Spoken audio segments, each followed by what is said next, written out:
सभी साथियों को जगदीश प्रसाद का नमस्कार। आज करेंगे बिजोलिया किसान आंदोलन। चलिए ज़्यादा समय खराब नहीं करेंगे। बिजोलिया किसान आंदोलन, बिजोलिया किसान आंदोलन।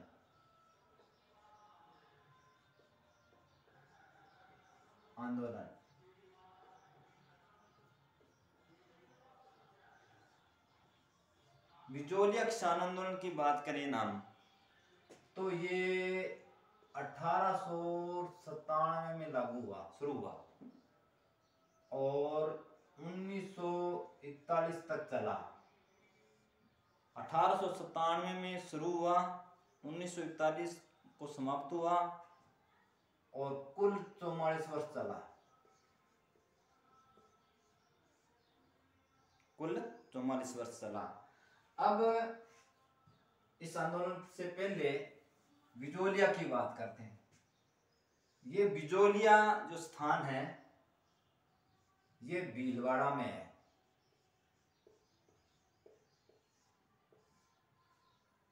एक नाम आता है उपरमाल।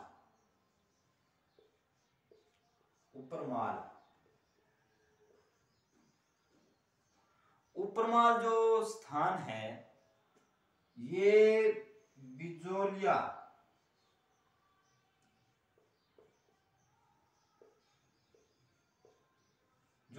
बिजोलिया भीलवाड़ा का स्थान, यहां से चित्तौड़गढ़ की एक तहसील है, चित्तौड़गढ़ की एक तहसील है भैंसरोड़गढ़।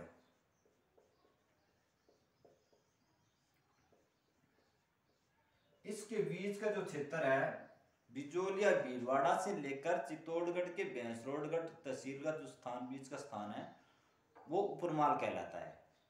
इतनी बात आपको बता दी। अब चलते हैं इसके ऊपर बात करते हैं। जो बिजोलिया क्षेत्र है ये कभी 1527 के अंदर खानवा का युद्ध हुआ था, जो राणा सांगा और बाबर के बीच में हुआ। उस खानवा के युद्ध के अंदर एक व्यक्ति था अशोक परमार। जो अशोक परमार था वो राणा सांगा की तरफ से खानवा के युद्ध में भाग लिया। इस युद्ध में उसकी वीरता से प्रसन्न होकर के राणा सांगा ने अशोक परमार को बिजोलिया ठिकाना जागीर में दे दिया, उपहार में दे दिया। और ये बिजोलिया ठिकाने की जो पीछे का इतिहास है वो है।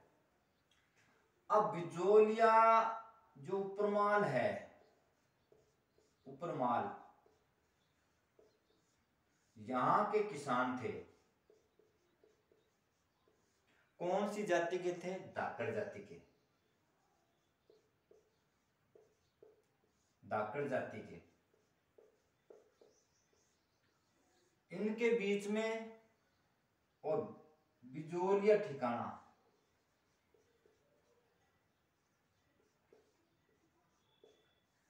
यहां का जागीरदार था कृष्ण सिंह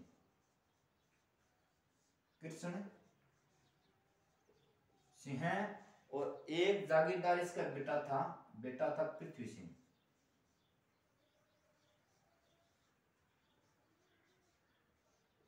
इनके बीच में ये आंदोलन चला और ये आंदोलन कैसे चलता है वो अब शुरुआत करते हैं अपन। जो कृष्ण सिंह था ना, कृष्ण सिंह,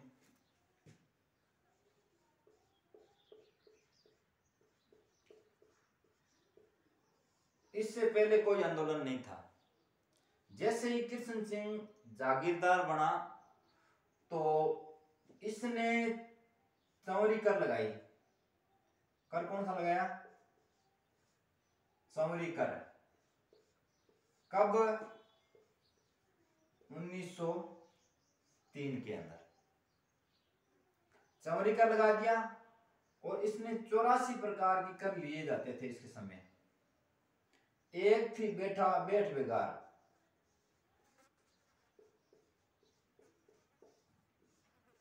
और इसके राजस्व वसूलने की एक जो पद्धति थी, राजस्व वसूलने की पद्धति थी वो थी लाटा कुंता।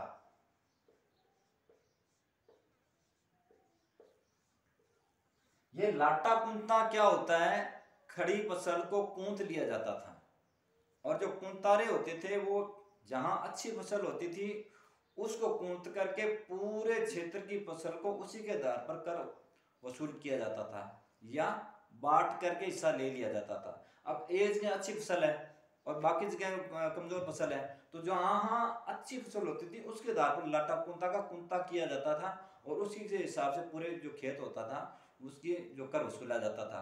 तो इस प्रकार से किसानों को बहुत नुकसान होता था, पूरे साल कड़ी मेहनत करने के बावजूद भी किसानों के पल्ले कुछ नहीं बचता था। तो इन चीजों से 84 प्रकार की लाग बाग बैठा बैठ बेगार कुंता, इस प्रकार की जो लागें बढ़ती जा रही थी, कर बढ़ती जा रहे थे, इनसे परेशान होकर के उपरमाल के जो धाकड़ जाति के किसान थे उन्होंने आंदोलन किया था। अब इनकी बात और करते हैं। अब किशन सिंह था,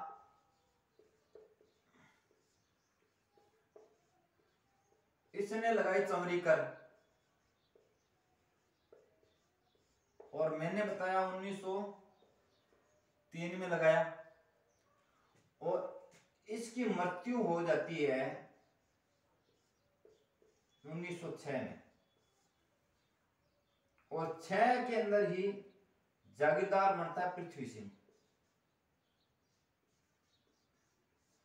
जो धौलपुर से संबंध रखता है, ये जागीरदार बनता है।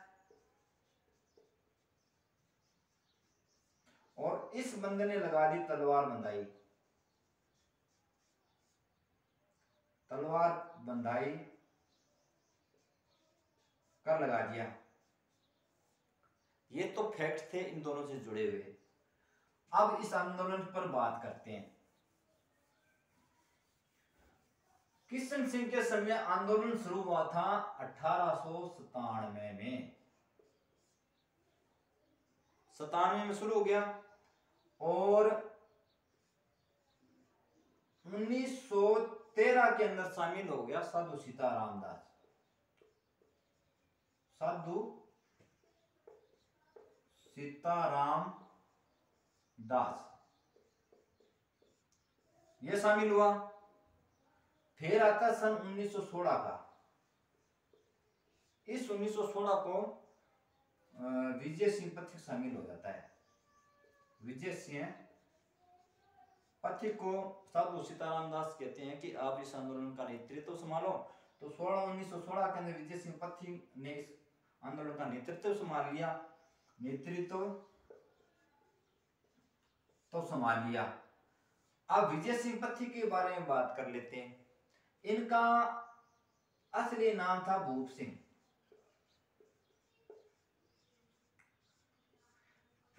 अब भूप सिंह के साथ बात करते, एक तो था भूप सिंह और एक था गोपाल दास खरवा, गोपाल सिंह खरवा। इन दोनों ने मिलकर राजस्थान में क्रांति का बिगुल बजाया। राजस्थान की सशस्त्र क्रांति का जनक माना जाता है गोपाल सिंह खरवा को। ये दोनों इसके कारण टाडगढ़ जेल में कैद थे। कहां थे?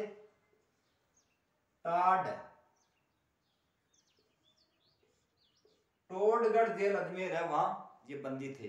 अब इस टोडगढ़ जो जेल है इसकी दीवार फांग करके भूप सिंह भाग गया, और भागने में सफल हो गया, और ये राजस्थान में आकर शरण ली। कहां छुप गया? राजस्थान में छुप गया, अपना नाम क्या रख लिया? विजय सिंह। यही विजय सिंह 1916 के अंदर बिजोलिया किसान आंदोलन का नेतृत्व संभालते हैं, और नेतृत्व संभालने के एक साल बाद में 1917 को इन्होंने उपरमाल पंच बोर्ड की क्या कर देते हैं? स्थापना कर देते हैं। उपरमाल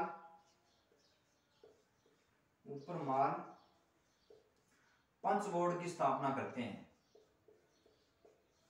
उपरमाल पंच बोर्ड की स्थापना करते हैं 1917 में अंदर, और इसका सरपंच बनाते हैं मन्ना पटेल को। इतनी बात हमने पढ़ ली। अब एक सन आता है जब ये आंदोलन होता है, तो इस आंदोलन के बाद में एक आयोग बैठता है, बिंदुलाल भट्टाचार्य आयोग। 1919 के अंदर एक आयोग बैठता है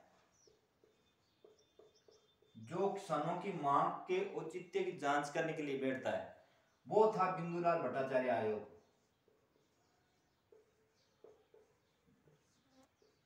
भट्टाचार्य आयोग। इसी समय के बाद में आते हैं 4 फरवरी 1922। 4 फरवरी 1922 को A.G.G. हॉलैंड राजस्थान आते हैं। कहां आते हैं? राजस्थान आते हैं। और इन्हीं के प्रयासों से एक बार इस जो ठिकाना होता है बिजोलिया, उसके बीच में और किसानों के बीच में समझौता हो जाता है।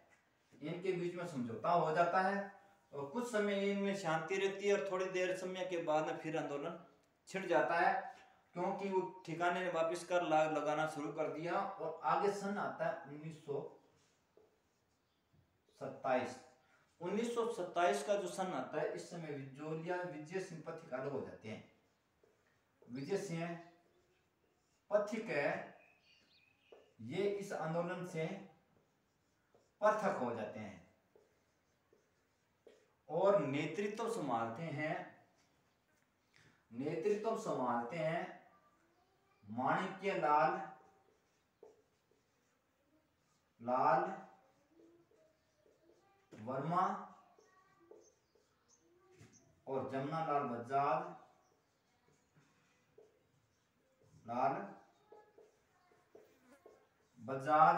माणिक्यलाल वर्मा, जमनालाल बजाज और हरिभाऊ उपाध्याय।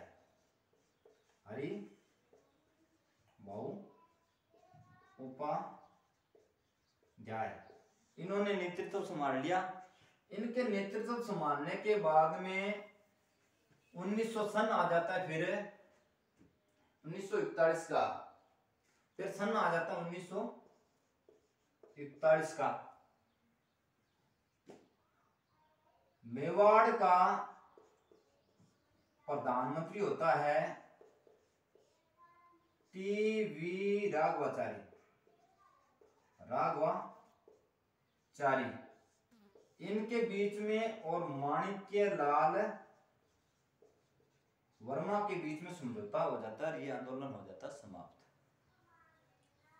इतनी सी बात थी बिजोलिया किसान आंदोलन के फैक्ट मैंने बता दिया, ज्यादा कहानी मैंने नहीं बताई है। और इन्हीं में से आपके प्रश्न आएंगे। और ये 44 वर्ष तक शासन चलता है, 44 वर्ष तक आंदोलन चलता है। आंदोलन की शुरुआत किशन सिंह के समय होती है, उससे पहले कोई आंदोलन नहीं था।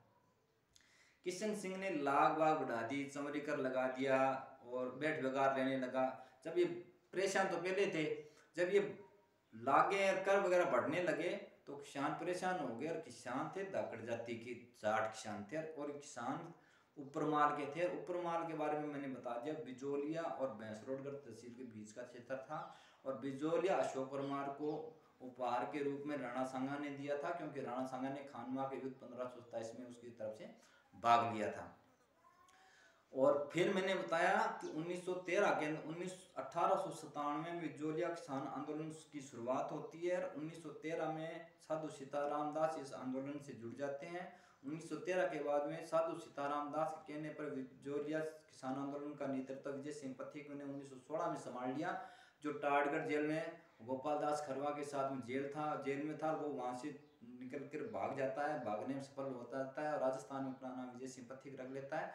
और 1916 के अंदर बिजोलिया किसान आंदोलन का नेतृत्व संभालते हैं। और 1917 के अंदर उपरमाल पंच बोर्ड की स्थापना करते हैं। और उपरमाल पंच बोर्ड का जो सरपंच होता है वो मुन्ना पटेल को बनाते हैं। फिर एक सन आता है 1903 के अंदर चमरीकल कृष्ण सिंह ने लगाया था। और 1906 में कृष्ण सिंह की मृत्यु हो जाती है। 1906 के अंदर पृथ्वी सिंह जागीरदार बनता है और उसने तलवार बंधाई कर लगा देते हैं और किसान परेशान हो जाते हैं। और उसके बाद में आता है 1919 का समय, आंदोलन छिड़ जाता है। और फिर 1919 में बिंदुलाल भट्टाचार्य आयोग बैठता है जो किसानों की जांच की आयोग औचित्य की जांच करता है। और उसके बाद में क्या आता है, 1922 आता है, 4 फरवरी 1922 आता है। उस समय एजीजी हॉलैंड था, वो राजस्थान आता है। उनके प्रयासों से ये आंदोलन एक बार स्थगित हो जाता है। दोबारा फिर आंदोलन की शुरुआत हो जाती है, क्योंकि लाग बाग फिर बढ़ने शुरू हो जाते हैं। और इस समय 1927 के अंदर आते आते विजय सिंह पथिक ने इस आंदोलन से अपना नेतृत्व से अलग हो गए, और नेतृत्व का भार माणक्यलाल वर्मा, जमनालाल बजाज, हरिभाऊ उपाध्याय ने संभाल लिया। और इन्हीं के प्रयासों से क्या है कि टीवी राघवाचारी और इन माणक्यलाल वर्मा के प्रयासों से इस आंदोलन का स्थगन होता है, और 1941 के अंदर ये समाप्त हो जाता है। ये सारांश के रूप में बिजोरिया किसान आंदोलन था, जहाँ से प्रश्न उठने की संभावना है। प्यारे विद्यार्थियों, आज की क्लास इतनी। जगदीश प्रसाद को इजाजत दीजिए।